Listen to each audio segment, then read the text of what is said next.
নমস্কার বন্ধুরা, তোমরা সবাই কেমন আছো? সমাজ লাইফস্টাইলে তোমাদের অনেক অনেক ভালোবাসা। আজকে বুধবার আর এখন সকাল 9টা মতন বাজে।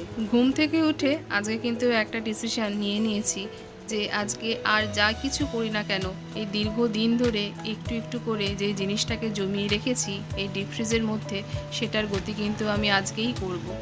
এই যে ডিপ ফ্রিজের মধ্যে ভরে রেখেছি, এখানে কিন্তু রয়েছে দুধের সর। দীর্ঘদিন ধরে একটু একটু করে জমিয়ে রেখেছি, আর আজকে একদম ডিসিশন নিয়েই নিয়েছি এটার কিন্তু উদ্ধার আমি আজকে করব। প্রথম দিন এরকম যখন জমিয়ে জমিয়ে সেই কাজটার উদ্ধার করেছিলাম, সেটার সাক্ষী তোমাদেরকে রাখিনি, কিন্তু আজকের পরীক্ষাটায় তোমাদেরকে সাক্ষী রাখবো। যদি সফল হই তোমাদের সামনেই সফল হব, আর যদি ব্যর্থ হই তোমাদের সামনেই আমি ব্যর্থ হব। আসলে প্রথম পরীক্ষাটায় খুব ভালোভাবে উত্তীর্ণ হয়েছিলাম, তো তাই দ্বিতীয় পরীক্ষাটা দেওয়ার মতন সাহস আমি কিন্তু পেয়েছি। এগুলো কিন্তু দুধের স্বর অনেক দিন ধরে একটু একটু করে জমিয়েছি। আর এই যে আজকেও কিছু এক্সট্রা দুধ আছে, আর ওই যে ডাব্বাটা দেখছো ওর মধ্যেও কিছু এক্সট্রা দুধ ছিল, সেটাকে সিম করে এখন জাল দিয়ে আবার ওই ডাব্বাটার মধ্যে ভরে রাখবো। আবার একটু একটু করে এখান থেকে যখন স্বর জমবে আবার এই ডাব্বার মধ্যে জমিয়ে রাখবো। আর এই গরুর দুধের স্বরটা না বেশ ভালো তেলতেলে হয়। আর প্যাকেটের দুধের স্বর দেখেছি জাল দেওয়ার পর আমার যেটা হয় একটু কীরকম জানি ইলাস্ট্রেট টাইপের হয়, কোনো তেল থাকে না। আর এই যে গরুর দুধটা আমাদের আসে ভেজাল হলেও, গরুর দুধ তো সামান্য হলেও তেল ভাবটা কিন্তু থাকে। আর ওটা তো তখন ডিপ ফ্রিজ থেকে নামিয়েছিলাম, একদম শক্ত ছিল। আর দেখো এখন বেশ খানিকক্ষণ বাদে কিন্তু এটা একটু নর্মাল টেম্পারেচারে চলে এসেছে। আগে দুধের স্বরগুলো জমিয়ে জানো তো এমনি আমি নর্মাল ফ্রিজে রাখতাম, নষ্ট হয়ে যেত। কিন্তু একদিন সোমাদির ভিডিওতে দেখেছিলাম, মানে সোমা লাইফস্টাইলের সোমাদির ভিডিওতে দেখিয়েছিলাম যে সোমাদি দুধের স্বর কিন্তু জমিয়ে ডিপ ফ্রিজে রাখে, তাতে করে বলেছিল যে নষ্ট হয় না। আর সোমাদির এই ট্রিক্সটা কাজে লাগিয়ে কিন্তু আমি এই দুধের স্বরগুলোকে অনেক দিন ধরে সংরক্ষণ করে রাখতে পেরেছি। আর তার জন্য সোমাদিকে অনেক অনেক ধন্যবাদ জানিয়ে সোমাদিকে আমি সত্যিই ভুল করলাম। সোমাদিকে তার জন্য অনেক অনেক ভালোবাসা। আর এই যে এই দুধের স্বরগুলো দিয়ে কিন্তু আমি আজকে ঘি তৈরি করব, একদম সহজ উপায়। প্রথম যখন ঘি তৈরি কিভাবে করে এটা দেখেছিলাম, তার আগে চলো বলে নিই আজকে একটু নিরামিষ তরকারিও করব। অ্যাকচুয়ালি বলতে পারো এই যে ফ্রিজের সবজির বাক্সটাকে পরিষ্কার করতে নিয়েছি। একটুখানি ফুলকপি, একটুখানি সজনে ডাঁটা, একটুখানি শিম, সব একটু একটু করে রয়ে গেছে।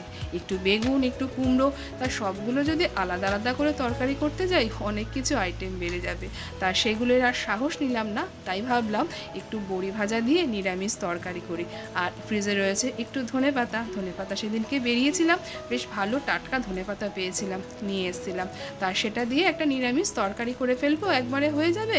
আর ফ্রিজের আমার বক্সটা, মানে সবজির বক্সটাও কিন্তু পুরো পরিষ্কার হয়ে যাবে। আর চলো এদিকে কিন্তু আমি বসিয়ে দিয়েছি এবার দুধের স্বরটা। এবারে না আমি অনেক জায়গায় দেখেছিলাম যে কিভাবে ঘি তৈরি করা হয়, সব জায়গায় যা জটিল আমি পদ্ধতি দেখলাম, আসলে জটিল পদ্ধতি বলাটা ভুল, ওইভাবেই হয়তো ঘি তৈরি করা হয়। কিন্তু আমি তো একটু কুড়ে অলস, আমি সব সময় পদ্ধতি খুঁজি কিভাবে সহজ উপায়ে একটু কিছু ভালো মন্দ তৈরি করা যায়। আর সেইভাবেই কিন্তু আমি এটা নিজের বুদ্ধিতে সম্পূর্ণরূপে নিজের একটা মাথা খাটিয়েই করেছি। জানি না তোমরা তো এভাবে করো কি না। আর এই যে দেখালাম, এই যে সিম করে কিন্তু আমি এখন এই দুধের স্বরটাকে রেখে দেবো, এক ফোঁটাও বাড়াবো না যতক্ষণ না পর্যন্ত এই স্বরটার থেকে পুরোপুরি ঘি তৈরি হয়ে যায়। এবারে বলি এই দুধের স্বর থেকে ঘি তৈরি অনেকেই তো অনেকভাবে করে। এবার এই স্বরটাকে অনেকে কেউ ঘুটে নেয় বা মিক্সিতে ভালো করে পেস্ট করে নেয়, তারপরে সেই মাটাটা বরফ জলে রেখে সেখান থেকে মাখনটা বের করে, অনেক রকম প্রসেস বলো। কিন্তু আমি সেই জটিল পদ্ধতিতে যাইনি। তোমরা কিন্তু একবার আমার মতন এই প্রসেসটা ফলো করে দেখতে পারো, আশা করি তোমরা কেউ ব্যর্থ হবে না। আর এদিকে কড়াইতে যে সবজিগুলো ছিল সেগুলো মোটামুটি সেদ্ধ হয়ে গেছে। এবারে কুমড়ো আর বেগুনটা দিলাম। আর কুমড়ো আর বেগুনটা যদি আগে দিতাম তাহলে তো এখানে ঘেটে হয়ে যেত।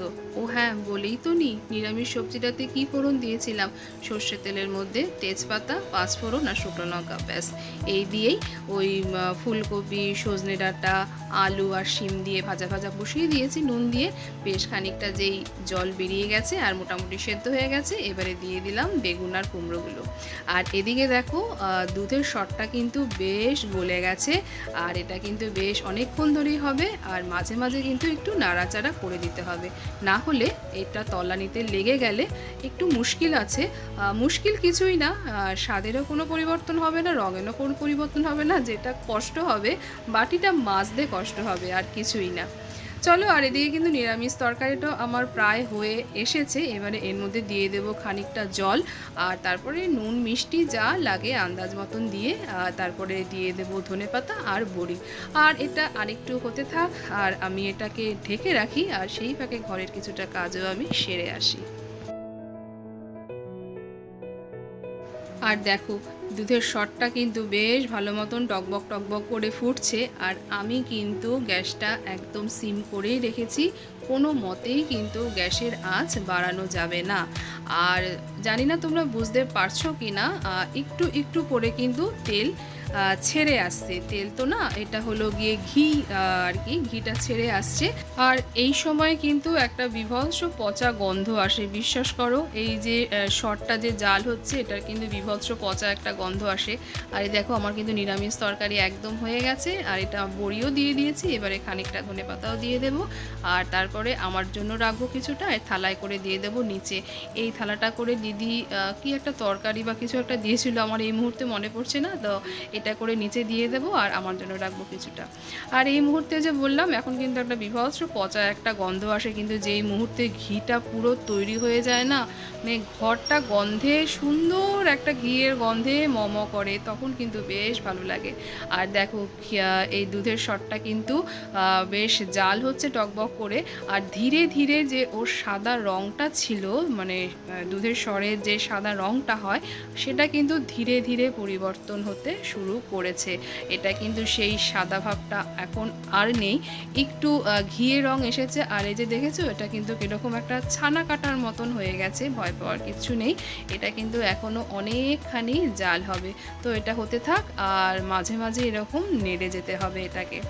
আর চলো, এই যে নামিয়ে ফেলেছি, এবারে আমি এটাকে বেড়ে ফেলি।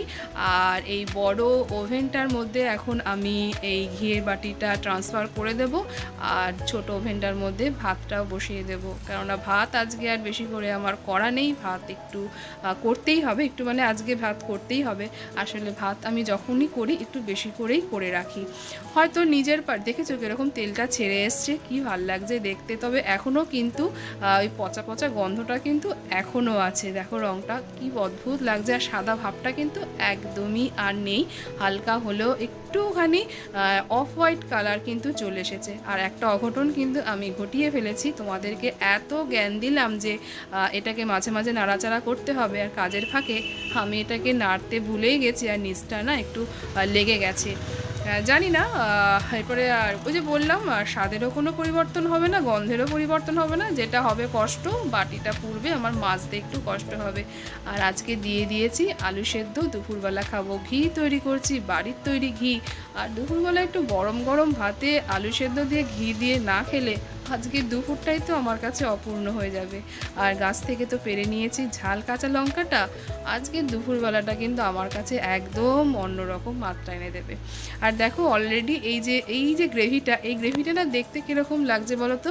আমরা যখন রেশমি পনির বা ওই কাশ্মীরি পনির যেটা বলি, সেই যে গ্রেভিটা হয়, সেম ওরকম লাগছে না? আর দেখেছো কি সুন্দর এই যে তেলগুলো ছেড়ে এসছে, এটা কিন্তু এখনও অনেকখানি হবে। তো চলো, ওর মতন হতে থাক, আর আমি এই নিরামিষ তরকারির থালাটা নিচে রেখে আসি। তো দেখো এই যে এটা কিন্তু এখন অনেকখানি কমে এসেছে, আর বেশ একটু ছাড়া ছাড়া ভাবও হয়ে গেছে। এই যে দেখেছো নিচটা কতখানি পোড়া লেগেছে, আর ওরকমভাবে পোড়া লাগা দেখে মা বললো কি হলো, বাটিটা তো পুড়লো। আমি যে আর কি করার, বলে তখন বাটিটা যখন ধুইবা তখন এক কাজ করবা, বাটিটাকে কিন্তু গরম জলে ভালো করে ফুটিয়ে নিয়ে ওই গরম গরমই মাজবা।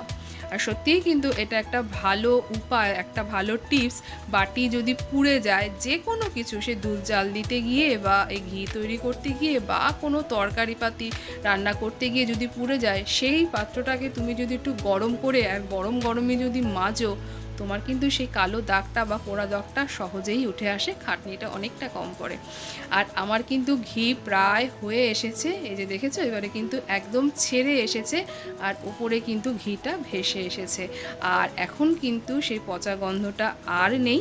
আমার রান্নাঘর আর ঘরে একদম ঘিয়ের গন্ধ ম ম করছে। তবে এটা কিন্তু আরও একটুখানি হবে, আরও বেশ লালচে হবে। আর দেখো বলতে বলতে কিন্তু বুঝতে পারছো এবারে তফাৎটা, একদম সাদা ছিল, তারপরে সেখান থেকে হয়ে এসেছিল অফ হোয়াইট কালার, আর এখন দেখো পুরো লালচে হয়ে গেছে। অনেকে জানো তো এই যে লালচে এগুলোকে কিন্তু খায় চিনি দিয়ে, মাই খায়। তবে রাখবো কি না, তো রাখবো তো অবশ্যই। আমি খাই না, আমার খুব একটা ভালো লাগে না, মাও খাবে কি না জানি না, তবে রেখে দেবো যদি খায়। আর এখন কিন্তু ঘি আমার একদম রেডি। আর এতক্ষণ তো এই যে সিম করা ছিল, এবারে গ্যাসটি দেবো বন্ধ করে। আর যেই ঠান্ডা হয়ে যাবে তখন এটিকে ছেঁকে নেব। আর খাওয়ার সময় তো এখান থেকে 1 চামচ ঘি নিয়ে আমি আরাম করে খাবো। আর চলো দুপুরবেলার খাওয়া দাওয়াটি সেরে এবারে ঘিটাকে আমি ছেঁকে রাখি। আমি কিন্তু এখান থেকে 1 চামচ নিয়ে খেয়েছিলাম, অসাধারণ হয়েছিল খেতে। তবে জানো তো এই যে এতক্ষণ ধরে এই যে শটটা জাল দিলাম, এটার মধ্যে কটা যদি লেবু পাতা ফেলে দেওয়া যায় না, আরও সুন্দর গন্ধ আসে। দ্বিতীয় পরীক্ষাটা মানে আজকের এই দ্বিতীয় পরীক্ষাটা দেওয়ার সময় মনে ছিল না। আশা করি 3 নম্বর পরীক্ষাটা আবার যখন তোমাদের সামনে দেব অবশ্যই মনে করে লেবু পাতা নিয়ে নেব। আর দেখো ছেঁকে নিচ্ছি, এই যে এটা এবারে এই বাটিটার মধ্যে রেখে দেব। পরে আবার এটাকে ভালো করে ছেঁকে বাকি ঘিটা বের করে নেব। আসলে বড় ছাঁকনি কিনবো করে আমার আর মনেই থাকে না যে একটা বড় ছাঁকনি কিনি। আমি তো ভুলো মনের, প্রচণ্ড যেমন ভুলো মনের তেমনই আমি অলস।